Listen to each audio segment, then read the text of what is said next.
Hi friends, my name is Borrodante, and welcome back to SCP-049. So here we are.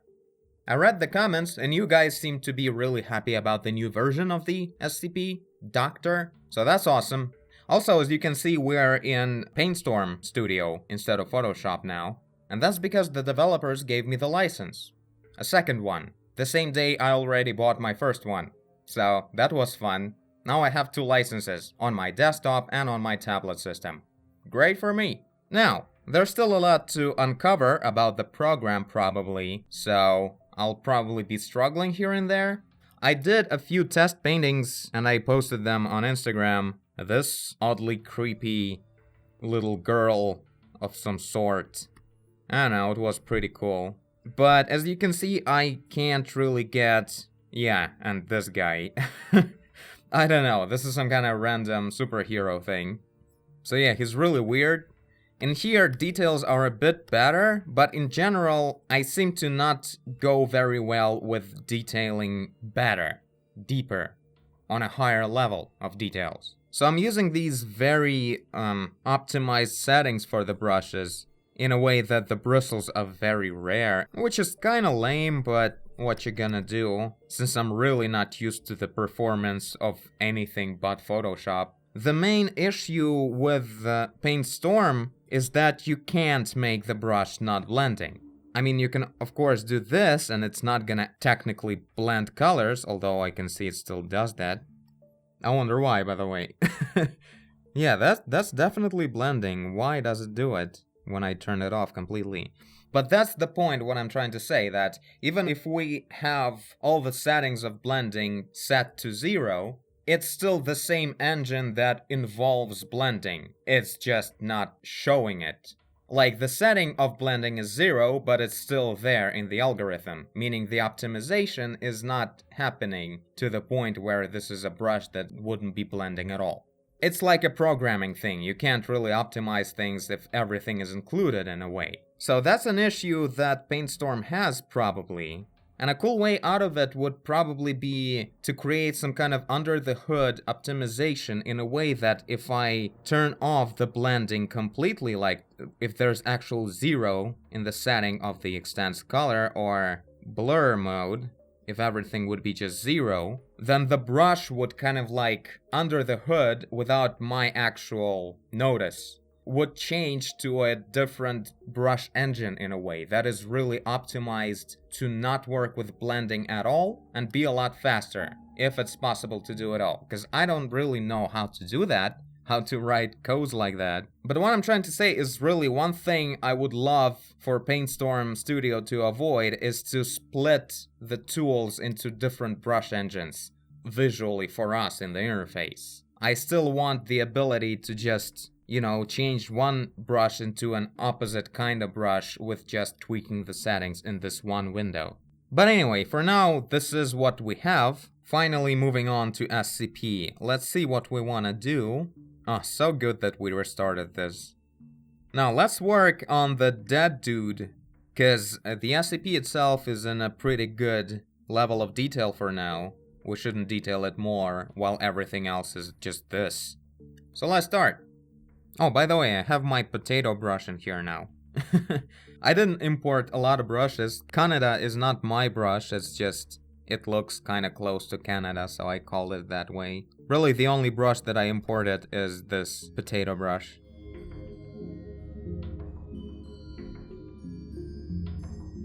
So I kinda marked in some anatomy here. Very loose, starting with very lame limbs and then trying to specify some kind of better shapes inside of them. Still relying on to fixing all of this later in color, I guess. I feel like it's time to go back to practice a bit more sketching again, cause brain becomes lazy a bit after a while. Doesn't want to deal with complex geometry all that much. So his ribcage is supposed to be actually split as the bone, right? That's interesting, because that's the way you do the autopsy, right? If it goes all the way, you actually break through the ribcage. That'll result in some distortion, right? Say like this. Ooh, that probably looks really nasty.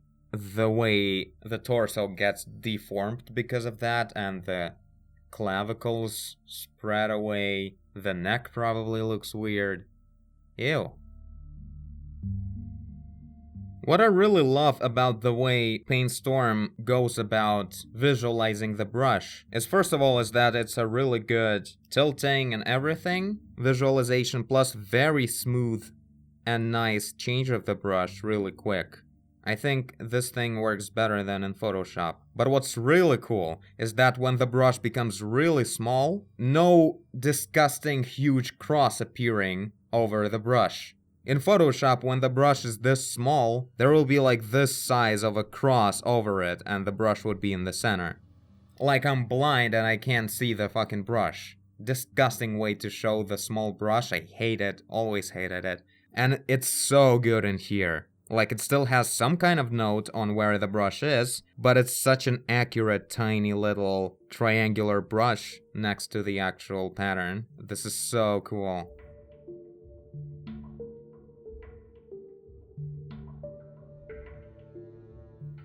This weird glitch going on everywhere. I hope it will be fixed soon. This is what happens when I do a lot of dense strokes. Or not dense, just a lot of quick strokes. Like actually trying to work a lot. Here, it appears all the time, this kind of weird pure white and pure black ending to the stroke. There we go. It just happens sometimes. And it's like actually on the canvas. I don't know if it has something to do with the settings, but it's wasting my time.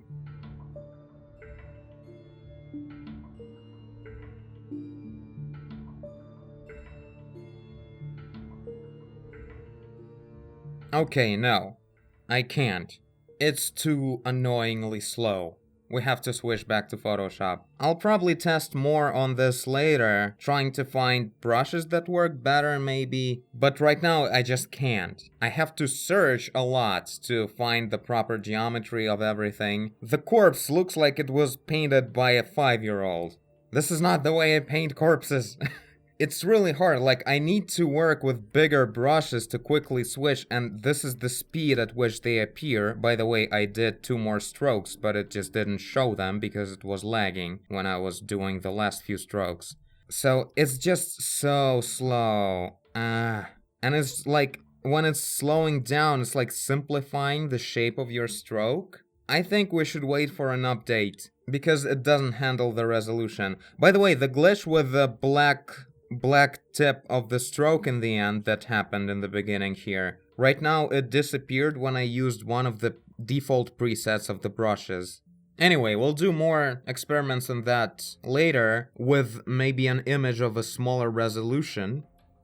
Yeah, we have 4 by 5.5K, so it's really not handling it very well. Yeah, let's switch to Photoshop right now. Oh my god, how? How can brushes be this fast? Adobe sold their souls to Satan. Sadly, we'll only have the blending in a separate brush now, but I'm used to working this way anyway. Like this. Sort of a bristly effect. Okay, so I imported the same alpha from that cool brush in Painstorm to Photoshop. It seems like a very nice shape. It's kinda like Canada, by the way, I should save it first. Original Canada is just a flat shape, which is cool enough, but there's something unsatisfying in it comparing to this kinda claw shape. It makes each stroke looking really nice in the beginning and in the end. So that's pretty cool. Of course, I couldn't make the same settings here for the way it's visualized. Also decided to use this kinda weird texture for it. Anyway, let's continue.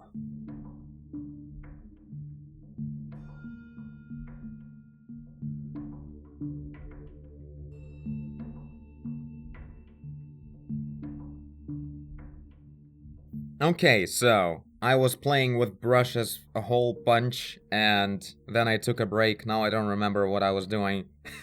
Well, I can see the dude is having some improvement, but obviously needs a lot more work. We'll probably play a little bit with Liquify on him. I really love this tree. It looks so cool, although don't zoom in on this. Actually, it's not that bad, but a little workaround with Blender would be very much appreciated, just so the strokes wouldn't be that obvious. But in general, in like speed paint sense, it looks pretty cool. Okay, yeah, let's work a little bit also.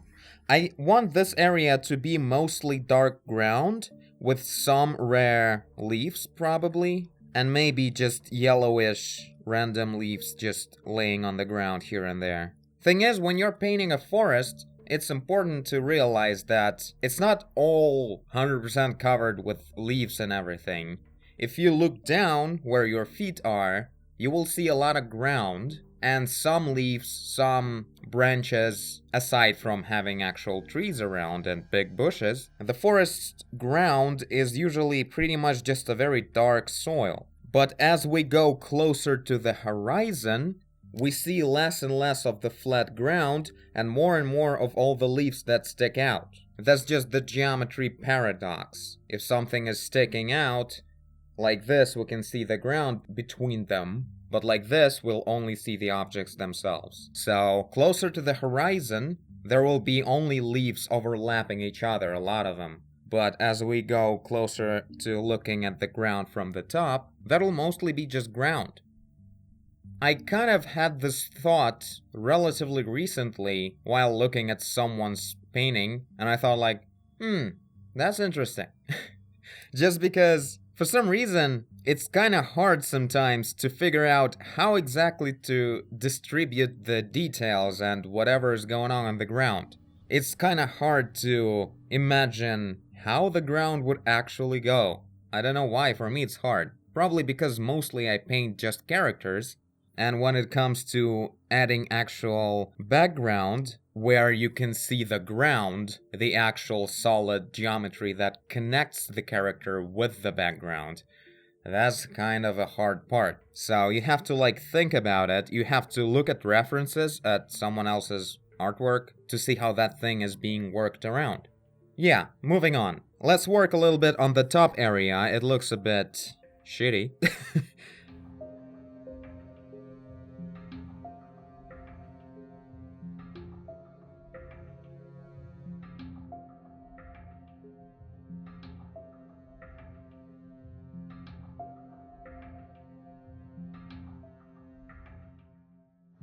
Doing pretty cool so far. Let's do a bit more fixes on the values. I like how I added this color on top of the hood. Let's add some of that here and here a little bit. But also, I don't know, we need to make the corpse to look at least a little bit better. Right now it's really lame so far. And of course for me this is the hardest part to work on.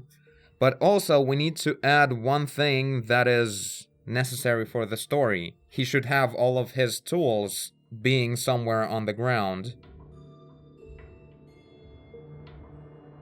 Adding another important detail is a little bottle with herbs on his neck. Maybe we'll add the garlic as well, but I'm not sure. Probably will. But the thing is, I want to add, at least mark in, all the key details of everything. Meaning, basically, so after today, we would just work on finalizing everything, but not on adding anything. Maybe fixing, but not adding. So we shouldn't postpone adding anything else on top of what we have today. Because that's a stupid way to go about paintings when you're like, okay, I'll finish this whole thing and then add a whole set of details on top. Why? Why not add them right away? And then make sure that you are not wasting your time detailing something that may be covered later and such. Constantly get distracted by working on some shadows or something, but we should already get this over with for today. Oh yeah, this looks hot.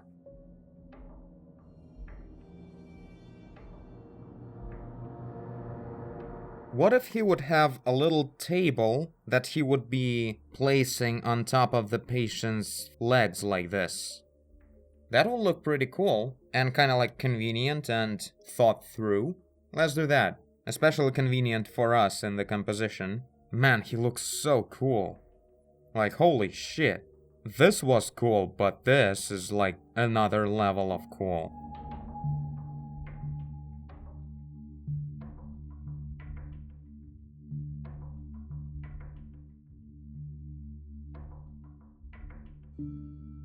Okay, that's an awesome table and some tools. Of course, needs some more detailing. Man, I love this texture of just like a canvas kind of thing. Looks pretty cool. I usually hate these because they look flat, but they only look flat if you try to apply them into the composition itself, which is not the point of a texture of a brush. So, yeah, it's working pretty cool if you do it right. Okay, so last thing. I blurred out a lot of lame details on the corpse right now, and let's start and add some better ones and see what happens. And that will be it for today.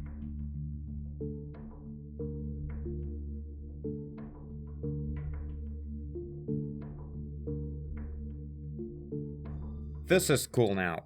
I think we have all the details that we want to see story-wise. Maybe we'll add some extra features to the outfit of the SCP, of the Doctor himself. But aside from that, we're pretty much there. We just need to finalize everything a little bit, and that will be it. I think it's really cool. I think this is the first time when I'm actually satisfied with the way I painted nature, because this looks really cool. A lot of it is thanks to the new brush that I got from Painstorm. By the way, I changed it a whole lot. The alpha looks very different. It's actually a different brush now. It just also has a hook like this.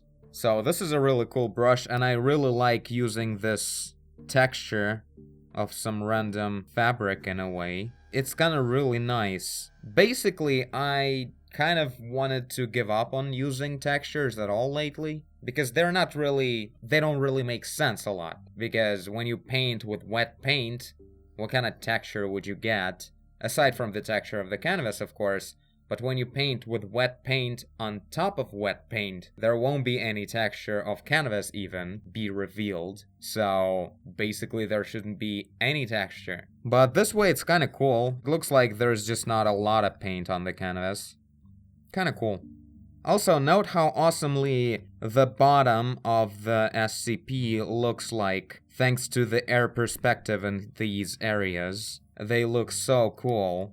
Like, it actually looks natural and artistic the way he stands here. Before, it was just this. Well, in here is a completely different story, but even a certain time ago, when we already had some details on the background and everything, and on the corpse, without air perspective it looked kinda lame, and in here it feels like very interesting and awesomely atmospheric. Man, SCP, like, his head, this part is just so epic. It was cool, but it somehow became even more awesome, which is usually not the case with me. So yeah, we'll work a bit more, maybe on proportions. I think this forearm is a bit too long. Let's maybe shorten it a little bit.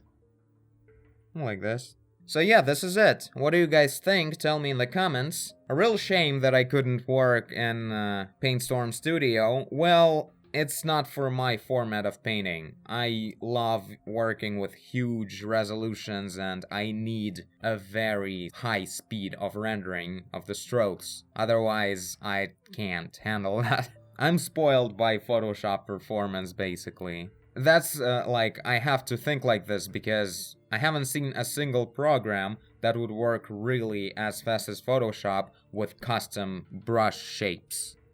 When it's actually, creating a whole bunch of copies of the same pattern, which is not just an optimized circle, but something more complex, actual BMP. You really need to take advantage of GPU in that case, and they do it really well in Photoshop, and not a lot of other programs know how to do that. But there's that. And I thank you for watching if you did. I guess you did if you're here. Leave a like and subscribe. Tell a friend. Wear a cap. Do whatever you want. And I will see you in the next one. Bye.